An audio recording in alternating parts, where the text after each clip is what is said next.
Hello guys, welcome back to my channel The Architect's World. I hope you all are doing well. If you like my video, please do check out my other videos too. I think you like them. And please turn that red icon to grey so that you do not miss any other of my video. And please press that bell icon so that you always get notified.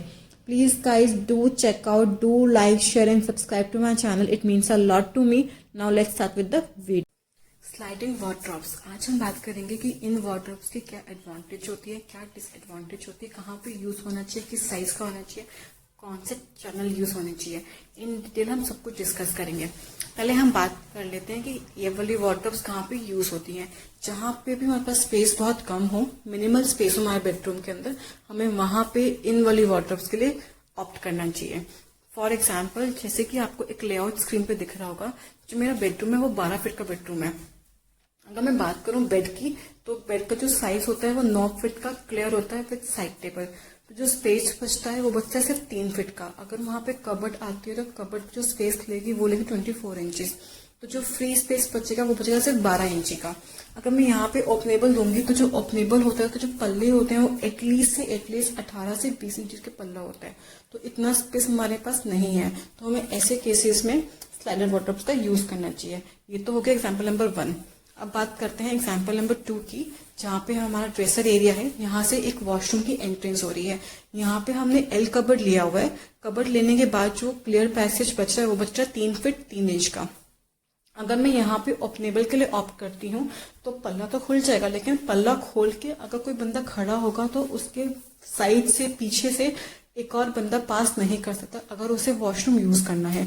तो ये सबसे बड़ा disadvantages है।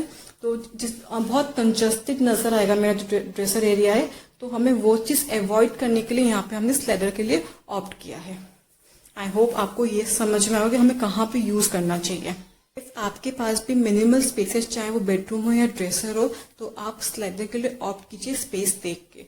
अगर space कम है तो better है कि आप स्लाइडर की साइड जाएं। इसकी एक ही डिसएडवांटेज होती है कि जो इसमें लॉक होता है वार्डरोब का मेन लॉक, वो सक्सेसफुल नहीं है। मीन्स को लग जाता है, लेकिन वो कुछ टाइम पीरियड के लिए अच्छा रहता है, उसके बाद उसका वो बहुत जल्दी खराब होता है।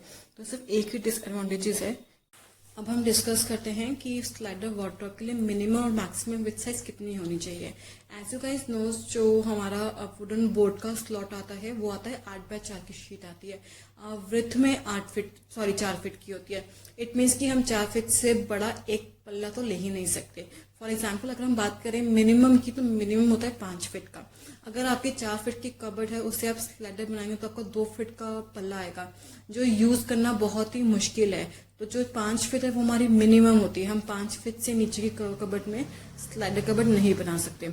अब जो 5 फीट की है उसमें 3.5 फीट के 2 पल्ले आ गए। सेम विद द 6 फीट, उसमें 3 फीट के 2 पल्ले आ गए। अगर 7 फीट की कबर्ड है तो उसमें 3.5 फीट के 2 पल्ले आ गए। अगर 8 फीट की है तो उसमें 4 फीट के 2 पल्ले आ गए। अब 8 फीट की कबर्ड तक ही हमारे पास जो स्लाइडर्स हैं वो 2 पल्लों की होती है। उसके बाद अगर 9 फीट की कबर्ड है आपकी, उसको आपको स्लाइडर में कन्वर्ट करना है तो आपके 3 पल्ले आएंगे। बिकॉज हमारे पास एक जो बोर्ड है वो सिर्फ 4 फीट तक कवर कर सकता है, तो 8 फीट तक कर लेगा। जो 1 फीट एम्प्टी रह जाएगा उसमें आपके लिए कोई और ऑप्शन है नहीं, तो उसमें 3 स्लाइडर मूव करेंगे, 3 फीट के स्लाइडर मूव करेंगे। तो इसका मतलब क्या होता है, 5 से 8 तक हम लोग 2 पल्लों की स्लाइडर को रन करा सकते हैं। उसके बाद अगर आपकी कबर्ड बड़ी है तो उसमें 3 पल्ले ही आएंगे। तो मिनिमम तो रहता है 5 फीट का, और मैक्सिमम कितना भी हो सकता है, बस डिपेंड करता है उसके साइज पे। तो उसमें नंबर ऑफ जो पल्ले हैं वो बढ़ते रहते हैं। तो ये तो कि हमारा मिनिमम और मैक्सिमम विड्थ कितनी होनी चाहिए स्लाइडर की। अब हम वार्डरोब्स के सेक्शन डिस्कस कर लेते हैं। ये 6 फीट की कबर्ड है जिसकी हाइट है 8 फीट की। हमेशा जो वार्डरोब्स होती हैं वो एज पर इंडिविजुअल डिजाइन की जाती है, क्योंकि हर बंदे का अपना स्टाइल होता है, अपना पर्सपेक्टिव होता है। किसी को कपड़े फोल्ड करके रखना अच्छा लगता है तो किसी को हैंग करके। तो हमेशा एज पर इंडिविजुअल डिजाइन की जाती है। पहले हम बात कर लेते हैं हर साइड की। हर साइड में जो इंडिविजुअल है उन्हें फ्लोर लेंथ तक के कपड़े पहनना पसंद है, तो उसके लिए हमने प्रॉपर हैंगिंग दी हुई है। फ्लोर लेंथ के लिए पूरी अच्छी हमने 5 फीट 9 इंच तक की स्पेस दी हुई है, ताकि जो कपड़े हैं वो पूरे अंदर हैं। और फोल्डेड कपड़ों के लिए हमने अलग से शेल्फ दी हुई है, ताकि जो हैंगिंग और फोल्डेड वो आपस में मिसमैच भी ना हो और हर किसी का अपना प्रॉपर स्पेस हो। एंड नीचे हमने प्रॉपर शू ड्रॉर दिया हुआ है। जो ये शेल्फ है इसे आप कवर भी कर सकते हैं कांच से, ताकि आपको सी थ्रू भी होता जाए और अंदर गंदगी भी ना जाए। तो आप दोनों तरह से इनको रख सकते हैं, ओपन भी और इनको कवर भी कर सकते हैं। अगर हम बात करें हिस साइड की, तो हिस साइड में हमने क्या किया हुआ है, हमने सबसे नीचे उसको शू रैक दिए हुए, देन हमने 2 मूविंग शेल्फ दी हुई है। ये जो मूविंग शेल्फ क्या होती है, पूरा की पूरी ट्रे बाहर आ जाती है, ताकि जो अंदर रखा हुआ आपको प्रॉपर विजिबल हो के अंदर क्या रखा हुआ है। फिर 2 ड्रॉर्स दे दिए, फिर हमने ऊपर उसको हैंगिंग दे दी है। हैंगिंग के ऊपर एक स्टोरेज है जो कि यूज हो सकता है लगेज बैग्स के लिए, तो बहुत कम यूज होते हैं। जैसे आपको यूज करने के लिए एक स्टूल पे चढ़ के उसे यूज करना हो, वो जो सामान है उसके लिए हमने ऊपर एक अलग से स्टोरेज दिया हुआ है। तो ये तो जो सेक्शन है ये हो गया जब आपकी 2 पल्लों वाली स्लाइडर हो, तो ये सेक्शन उसके लिए हो गया। उस केस में आप ऐसे हिज और हर की साइड डिवाइड कर सकते हैं। ओके, अब हम 3 सेक्शन वाली कबर्ड डिस्कस कर लेते हैं। ये जो कबर्ड है मेरी 9 फीट की है, तो ऑफ कोर्स इसमें 3 सेक्शन आएंगे, 3 स्लाइडर मूव करेंगे। इसकी जो हाइट है वो 8 फीट की है। जो हाइट होती है वो 8 फीट की फिक्स नहीं होती, डिपेंड करता है आपकी सीलिंग हाइट पे। जो भी आपकी सीलिंग हाइट हो आप उस पर ले सकते हैं। फॉल सीलिंग भी कराते हैं तो उसके बाद जो भी आपको हाइट मिलती है साइड के ऊपर, आप उस अकॉर्डिंग अपनी कबर्ड ले सकते हैं। ओके, तो इसमें हमने 3 सेक्शन डिवाइड किए, 1, 2 एंड 3। पहले हम बात करते हैं सेक्शन नंबर 1 की। सेक्शन नंबर 1 में हमने क्या किया हुआ है, हमने इनको प्रॉपर लॉन्ग हैंगिंग दी हुई है 5 फीट 10 इंच की। अब इसमें हमें जो हमारे जो फेस्टिव वाले आउटफिट्स होते हैं, लाइक फ्लोर लेंथ गाउन हो गया, अगर हम मेंस सेक्शन की बात करें, जो शेरवानी हो गई, जो हम फोल्ड करके रखना पसंद नहीं करते, जिसे हम हैंग करना चाहते हैं, तो उसके लिए हमने प्रॉपर पूरी एक वार्डरोब दी हुई है हैंग करने के लिए, जो मल्टीपर्पज यूज हो सकती है फॉर बोथ हिज और हर। दोनों के जो भी फ्लोर लेंथ तक के कपड़े हैं वो यहाँ पे हैंग हो सकते हैं। नीचे हमने प्रॉपर शू ड्रॉर दिया हुआ है, ऊपर हमने प्रॉपर स्टोरेज दी हुई है। यहाँ पे शू ड्रॉर देने का पर्पस था कि जो हमारे मीन्स की डेली वेयर जो शूज हैं वो उनसे हट के जो हमारे पार्टी वेयर शूज होते हैं उनके लिए हमने प्रॉपर एक अलग शू ड्रॉर दे दिया, ताकि जब पार्टी में विजिट करना तो तभी ये वाली वार्डरोब यूज हो सके। ये पूरी जो ये वार्डरोब है ये पार्टी वार्डरोब होगी, इसमें डेली वेयर के लिए हमने कुछ नहीं रखा हुआ है। ऑफ कोर्स मैं फिर रिपीट कर रही हूँ, ये एज पर इंडिविजुअल होता है, कुछ भी फिक्स नहीं होता है। जैसे आपकी चॉइस हो आप वैसे कपड़े बनवा सकते हैं। अगर हम बात करें सेकंड सेक्शन की, तो सेकंड सेक्शन में हमने क्या किया हुआ है, सबसे नीचे हमने शू ड्रॉर दिया हुआ है, ऊपर हमने सेम 2 मूविंग शेल्फ दी हुई है जो बाहर आती है, ताकि आप देख पाए कि अंदर क्या सामान रखा हुआ है। इवन बाहर से भी ये कांच लगा हुआ है ताकि आपको अंदर दिखे कि क्या रखा हुआ है, आपको बार बार से खोल के बाहर ना निकालना पड़े। उसके ऊपर 2 ड्रॉर दिए हुए हैं जो मल्टीपर्पज है। देन मेरा पूरा हैंगिंग का पार्ट आ गया। हैंगिंग की जो हाइट है वो 3 फीट 6 इंच की है।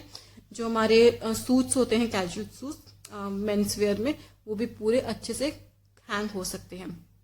उसके ऊपर देन फिर से हमने स्टोरेज दिया हुआ जो कि मल्टीपर्पज है। जो भी हमारा लगेज है जो बहुत कम यूज होता है उसे हम ऊपर रख सकते हैं।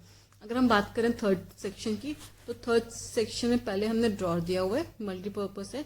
देन हमने लॉकर दिया हुआ है। लॉकर जो गोदरेज के लॉकर आते हैं ना लोहे वाले, वुडन तो उसका वेट नहीं संभाल सकता, तो जो नीचे स्कर्टिंग बनती है कंक्रीट की वो उसका वेट झेल सकता है, इसलिए हमने लॉकर इसको नीचे दिया हुआ है।